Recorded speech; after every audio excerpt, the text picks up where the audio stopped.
Hai semua, gua Wasa. Oke, ini awal-awal mesti diakuin dulu ya. Kalau handphone mid-range di tahun 2023 ini tuh mulai seru-seru semua. Termasuk brand yang baru masuk ke Indonesia ini, iQOO.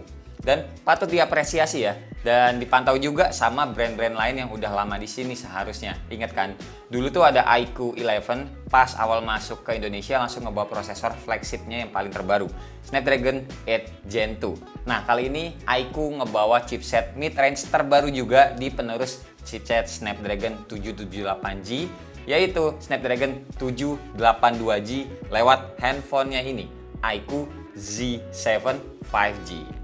Nah, Z7 ini akan rilis dengan dua produk ya, satu lagi namanya Z7X. Nanti di video yang berbeda gue akan bahas juga.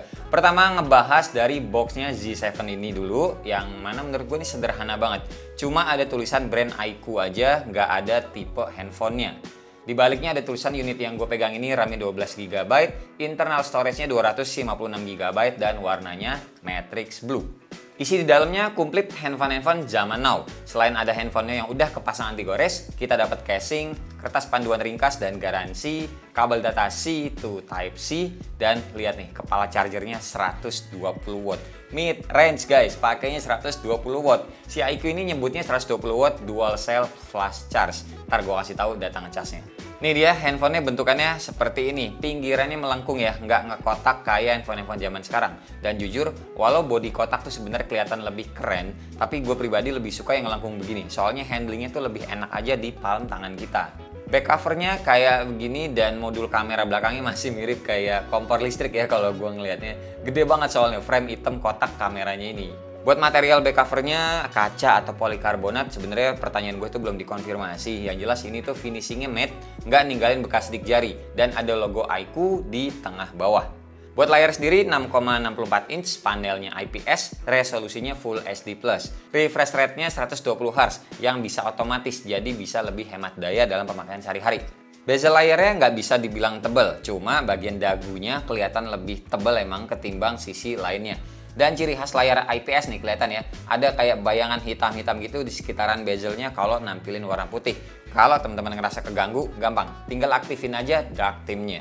Di sebelah atas masih ada infrared blaster, mic, dan kita juga masih dikasih jack audio. Posisinya nyenengin karena nggak ngehalangin tangan kita kalau lagi di orientasi standarnya. Di sebelah kiri nggak ada apa-apa, di sebelah kanan ada tombol volume dan power yang nyatu sama fingerprint, dan di sebelah bawah ada slot SIM card yang cuma bisa nampung 2 nano SIM aja, mic lagi, port Type-C, dan speaker yang dual stereo. Yang satu lagi nyatu sama earpiece-nya yang di atas. Oke, soal performa nih yang paling ditunggu pastinya. Karena selama ini kan kita sama-sama tahu ya, Snapdragon 778G itu paling dipuja-puja. Kebetulan gue masih ada nih Samsung Galaxy A52s yang dipakai sama anak gue. Ini dia beberapa perbedaannya yang gue dapetin. Yang pertama, skor Antutunya yang gue dapet beda 77 ribuan poin. Lebih gede yang baru pastinya. Terus ke Geekbench 6, single score-nya beda 115 poin, serta multicore-nya beda 157 poin. Ya walau skornya nggak beda jauh banget, tapi ya tetap aja ada peningkatan ya dari generasi sebelumnya. Buat tes real life game yang biasa gue mainin, kayak nih Real Drum lancar jaya, tidak ada delay. PUBG, grafiknya dari smooth extreme sampai SDR Ultra. Asphalt 9 enak banget karena 60 fps-nya jalan nih. Terus Genshin Impact, grafik defaultnya low 30 fps. Gue naikin ke 60 fps bisa, dan gue mainin kira-kira setengah jam. Handphone berasa nggak begitu panas sih, cuma anget-anget kuku aja standar. Dan dinginnya juga termasuk cepat. Soalnya iQOO Z7 ini punya pendingin yang dinamain 3K Vapor Chamber Cooling System di dalamnya. Nah ini juga ya sekalian, main game ataupun nonton film juga enak, soalnya speaker yang ke bawah tidak kehalang juga sama jari kita. Baterai iQOO Z7 ini 5000 mAh. Gue ngetes SOT-nya cakep banget, bisa 10 jam lebih. Dan buat ngecasnya ini sih yang paling ajib, cuma 28 menit aja dari 1% sampai full, nggak ada setengah jam aja. Tapi syaratnya opsi fast chargingnya dinyalain ya. Kalau nggak butuh-butuh banget ngecasnya, nggak buru-buru gitu, mending dimatiin aja opsinya biar suhu handphone lebih kejaga saat ngecas. Soalnya ya gimana-gimana dari dulu ya, yang namanya ngecas dengan watt tinggi itu pasti bikin suhu handphone cepat naik di awal ngecasnya. Dan baiknya kalau lagi ngecas jangan sambil dimainin, sabar aja dulu bentaran kan bisa. Nah, lanjut lagi, software yang dibawa pakai Vantage OS 13 berbasis Android 13 juga. Nah, karena ini under Vivo, jadi kalau kenapa-napa handphonenya, itu service center bisa ke Vivo juga yang udah banyak kesebar di Indonesia. Buat dukungan softwarenya yang gue tahu standar sih, sekitar 2 tahun Android dan 3 tahun security patch. Cuma nanti kalau ada revisi bakalan gue taruh di deskripsi atau gue pin di kolom komentar. RAM-nya 12GB yang bisa di-extend 8GB lagi, jadi totalnya 20GB.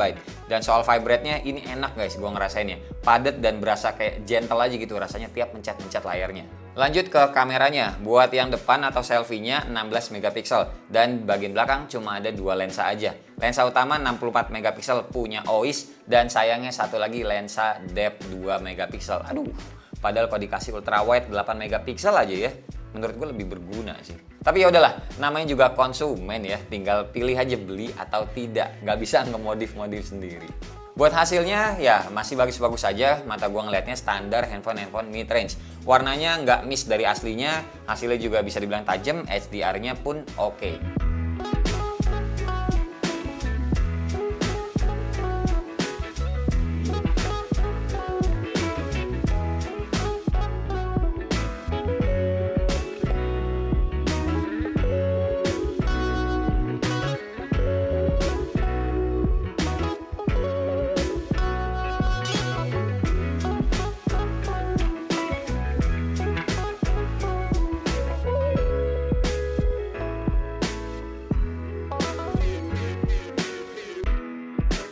Perekaman video kamera belakang bisa sampai 4K 30fps dan depannya 1080p 30fps aja. Agak jomplang ya, kurang asik jadinya. Video kamera belakangnya lumayan berasa nih OIS-nya, nggak kayak mid range kemarin yang gue bahas bilangnya ada OIS tapi gue cobain baik Full HD ataupun 4K-nya kayak nggak ngaruh aja gitu.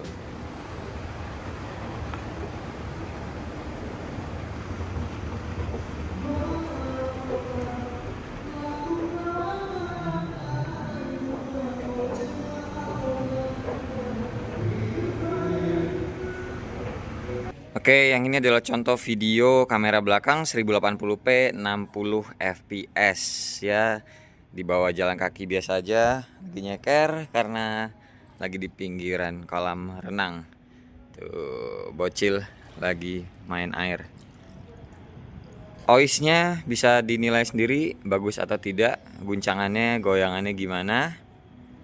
Habis ini kita cobain yang 30fps-nya ya, jadi bisa sekalian dibandingkan. Sementara itu kita cobain dulu autofokusnya. Oke, cepet ya. Terus untuk perpindahan lensanya karena ini nggak ada ultrawide jadi ya tidak bisa ke ultrawide. Terus kalau kita zoom, mentoknya berapa? Masih jalan terus 7x, 8x, terus 9x. Oke, limit di 10x ya. Koperasi Indonesia masih kebaca. Oke, kita balikin lagi ke normalnya atau ke 1x nya. Oke, ini yang 1080p 30fps ya. Waduh, dari previewnya aja langsung kelihatan. Jalan kaki biasa juga masih sama. Ini stabil, lebih stabil daripada yang 60fps. Sebelum jalan lebih lanjut, cobain autofokusnya. Oke, nice. Itu tulisan di sana jelas kebaca. Kasih tangan gua. Nah, tuh. Kelihatan ya, lihat tulisannya tuh. Nah, autofokusnya seperti ini. Oke. Tapi kalau belok-belok masih kelihatan agak kayak dipaksakan gitu sih. Kalau belok-belok panning gini ya. Sambil jalan tapi ya tetap aja bagus lah ini. Untuk yang 30fps-nya. Nah, kalau yang ini kamera depannya mentok di 1080p 30fps saja. Di bawah jalan kaki biasa ya seperti ini. Pasti ada, akan ada goyang-goyang sedikit. Karena ya nggak ada OIS, nggak ada ACE juga sepertinya untuk kamera depannya. Lapangan mini golf. Dimanapun berada, kalau bisa sekalian bikin konten lah. Ya. Ini sekarang gue lagi ada di Semarang sih, lagi ngetes mobil sebenarnya, cuma ya sekalian aja ngetes handphone juga, enggak. Oke, bagus atau enggak untuk kamera depannya? Monggo dinilai sendiri juga. Lanjut. Anyway, buat harganya katanya antara 4,5 juta sampai 5 juta. Range-nya segitu. Harga tepatnya berapa ya gue belum tahu. Soalnya ya ini pas gue syuting duluan sebelum handphonenya diluncurin. Nanti update-nya gue akan taruh link pembelian di deskripsi. Jadi teman-teman bisa ngecek langsung juga harga aslinya berapa handphone ini. Dan mungkin ada promonya apa juga ya, nanti silahkan cek sendiri juga aja. Cuma kesimpulan dari gua, kalau emang range harganya segitu ya, menurut gua ini big deal banget sih. Apalagi buat teman-teman yang pemakaian handphone itu lebih ke gaming banget. Walau layarnya IPS dan enggak ada lensa ultrawide, balik lagi ya, kita tuh dapat performa yang jos buat main game berat sekalipun dan nggak khawatir akan panasnya karena dinginnya itu termasuk cepat. Terus keleluasaan jari nggak ngehalangin speaker manapun dan nggak ngehalang juga kalau kita pakai jack audio. Terus yang paling jos ya tentu aja soal ngecasnya. Inovasi di sini adalah pengecasannya 120 watt yang biasanya itu ada di flagship, sekarang turun di mid range-nya iQOO. Nah, iQOO join the hype dengan ngebawa inovasi di mid range-nya. Nggak cuma asal naruh hardware aja yang lebih update gitu loh. Ditambah balik lagi ya, berani juga buat pertama kalinya ngebawa chipset terbaru di Indonesia. Beli atau enggak, keputusan di tangan teman-teman. Saran dari gue sih mending tunggu dulu deh sampai lebaran ya. Karena masih ada beberapa handphone mid range lagi yang siap bakalan bikin nambah pusing teman-teman. Baiknya milih yang mana? Ditunggu aja video-video ke depannya. Dan ya udah paling segini aja dulu video nyoba-nyobain gua, video sharing gua si iQOO Z7 ini. Untuk temennya satu lagi yang Z7X menyusul setelah video ini. Terima kasih banget buat teman-teman yang udah nonton dari awal sampai akhir. Sampai ketemu di video selanjutnya. Bye bye. Cheers.